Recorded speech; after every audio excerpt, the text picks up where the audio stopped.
ছাত্ৰ ছাত্ৰীসকল আজি আলোচনা কৰিম ক্লাছ 7ৰ আনন্দৰাম বৰুৱা একাডেমী শিক্ষা সংসদৰ পাঠ 6 বীজগণিতৰ প্ৰশ্ন আলোচনা কৰিম। বীজগণিতত তোমালোকে চানা বহুপদ পাবা, একপদ পাবা, দ্বিপদ পাবা, ত্ৰিপদ এনেকৈ পাবা বা বহুপদৰ মাত্ৰা, একপদৰ মাত্ৰা এনেকৈ প্ৰশ্নবোৰ পাবা। প্ৰথমে অনুশীলনী 6ৰ এই আলোচনা কৰিম। 1 নম্বৰ প্ৰশ্নৰ পৰা 1 নম্বৰ প্ৰশ্ন দিছে তলৰ বহুপদবোৰৰ পৰা একপদ, দ্বিপদ আৰু ত্ৰিপদবোৰ বাছি উলিওৱা। এতিয়া বহুপদবোৰৰ পৰা একপদ কোনবিলাক? এটা পদ থকা বহুপদবোৰক একপদ, দুটা পদ থকা বহুপদবোৰক দ্বিপদ আৰু তিনিটা পদ থকা বহুপদবোৰক ত্ৰিপদ বোলে। আৰু তিনিটাতকৈ বেছি বা দুটাতকৈ বেছি হ'লে তিনিটাতকৈ বেছি হ'লে কি হ'ব? বহুপদ হ'ব। গতিকে আমাক একপদ, ত্ৰিপদ আৰু ত্ৰিপদ ওলাব দিছে। প্ৰথমটোত কেইটা পদ আছে? এইটো এটা পদ, এইটো এটা পদ। গতিকে এইটো কি হ'ব? প্ৰথমটো হ'ব দ্বিপদ। 2 নম্বৰটো দি আছে x³ - 3x² + 5। ইয়াত কেইটা পদ আছে? এটা, দুটা, তিনিটা, মানে এইটো হ'ব ত্ৰিপদ। একদম সহজ। তাৰপিছত কি আছে? 3 নম্বৰত xy। কেইটা পদ আছে? অকল এটাই পদ আছে, এইটো হৈছে এক পদ। নেক্সট 4 নম্বৰত দি আছে xyz + 1। এইখিনি এটা পদ, এইখিনি এটা পদ, এইটো কি হ'ব? দ্বিপদ। 7 অকল কি আছে? 7 আছে 5 নম্বৰটো। 7টো এটাই আছে, গতিকে কি হ'ব? এক পদ। 6 নম্বৰটোত আছে 1 - x²। এইটো এটা পদ, এইটো এটা পদ। কেইটা পদ? দুটা পদ, মানে দ্বিপদ। দ্বিপদ। তাৰপিছত 7 নম্বৰটোত আছে x² - y²z। কেইটা পদ আছে? এটা, এক পদ। 8 নম্বৰটোত আছে x⁴। ইয়াত কেইটা পদ আছে? এটা, কি হ'ব? এইটো এক পদ। ইয়াত এটা পদ, এইখিনি তাৰমানে প্লাছৰ আগৰখিনি মাইনাছৰ আগৰখিনি এটা পদ, পিছৰখিনি এটা পদ। ইয়াত চাবা 4x + 5 হয়। এই 4x এটা পদ, 5 এটা পদ। কেইটা পদ হ'ব? দুটা পদ, মানে দ্বিপদ। তাৰপিছত আছে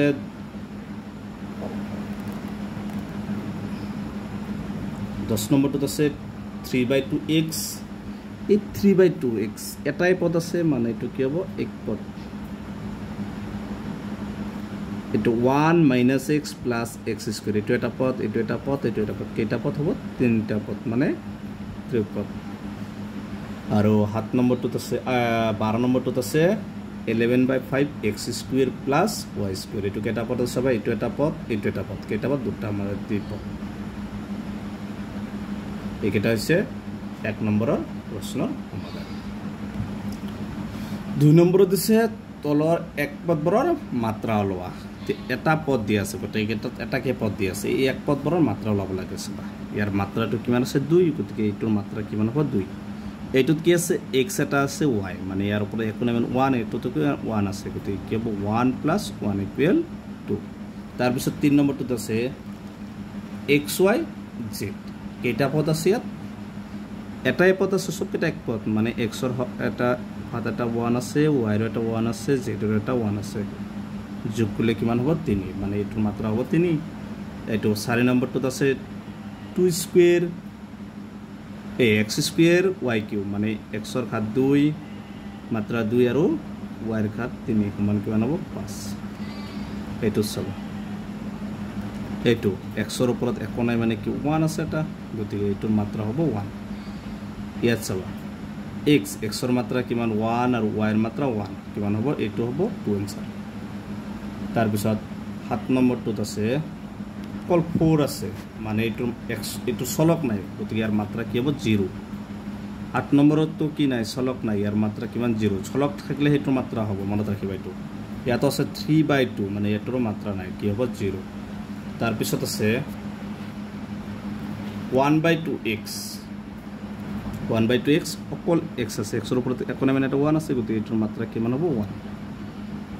এইটো চাবা 11 নম্বৰ x² y/13। x² হওক আছে 2 প্লাছ সহক নহয় ঘাত, আৰু yৰ ওপৰত কি আছে? এটা 1 আছে, মানে কিমান হ'ব? মাত্ৰাটো 3। তাৰপিছত 4x0। এই নট মানে কিমান? এইটোৰ মানে 1, মানে 4 1 গুণ, মানে এইটো এনেকৈ হ'ব 4 পূৰণ x0 মানে 1। তোমালোকে মনত ৰাখিবা নট মানে এইটো 1, গতিকে 4 এইটো কি? মাত্ৰা নাই, মানে এইটো কি হ'ব?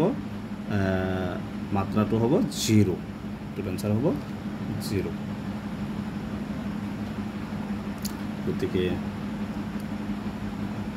চাবা তাৰ পিছত 3 নম্বৰ প্ৰশ্নটোত কৈছে তলৰ বহুপদবোৰৰ মাত্ৰা ওলোৱা তলৰ বহুপদবোৰৰ মাত্ৰা ওলোৱা 1 নম্বৰ দিছে 1 + x + x কিউব এইটো চাবা তোমালোকে মনত ৰাখি আগৰটো আছে এক পদবোৰৰ মাত্ৰা এইটো আছে বহুপদবোৰৰ মাত্ৰাটো বেলেগ বহুপদৰ মাত্ৰা মানে চলকৰ সৰ্বোচ্চ ঘাতটো হৈছে বহুপদৰ মাত্ৰা এই চলকৰ সৰ্বোচ্চ ঘাত ইয়াৰ ওপৰত 1 আছে ইয়াত 3 আছে মানে এই 3 টো হৈছে এই বহুপদৰ মাত্ৰা এইটো তোমালোকে মনত ৰাখিবা এইটো চাবা ইয়াত x ৰ ওপৰত একো নাই মানে কি আছে 1 আছে এইটো আনসাৰ 1 হ'ব এইটোত আছে x⁴ -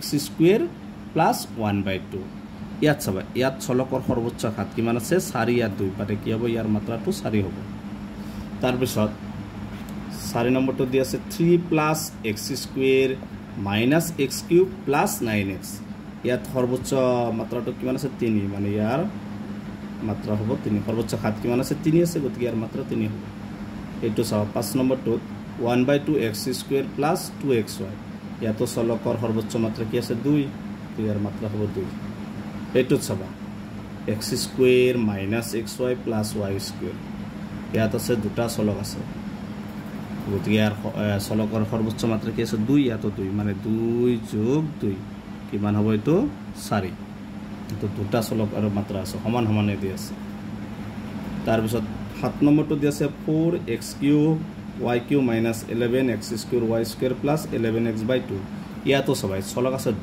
দুটা থাকিলে অলপ বেলেগ হ'ব দুটাৰ ঘাত সমান সমান আছে গতিকে কি হ'ব x ৰ ঘাত 3 y ৰ ঘাত 3 সমান হ'ব 6 গতিকে 7 নম্বৰটোৰ মাত্ৰাটো হ'ব কিমান 6 8 নম্বৰ প্ৰশ্ন দিছে xy yz + zx গতিকে চাবা ইয়াত কি সংখ্যা আছে x ৰ ঘাত 1 y ৰ ঘাত 1 প্লাস কি আছে z ৰ ঘাত কিমান হ'ব 1 তো y টো দুটা একেলগে আছে গুণ এক গুণ প্লাস 1 মানে এইটো ঘাত হ'ব কিমান 2 গতিকে 3 হ'ব এইটো তিনিটা আছে এটা আছে গতিকে এটা আছিল 3 নম্বৰৰ আনসাৰ গতিকে ইয়াৰ পিছৰ ভিডিঅ 4 ৰ পৰা আলোচনা কৰিম তোমালোকে ভিডিঅটো লাইক কৰিবা চেনেলটো সাবস্ক্ৰাইব কৰিবা থ্যাংক ইউ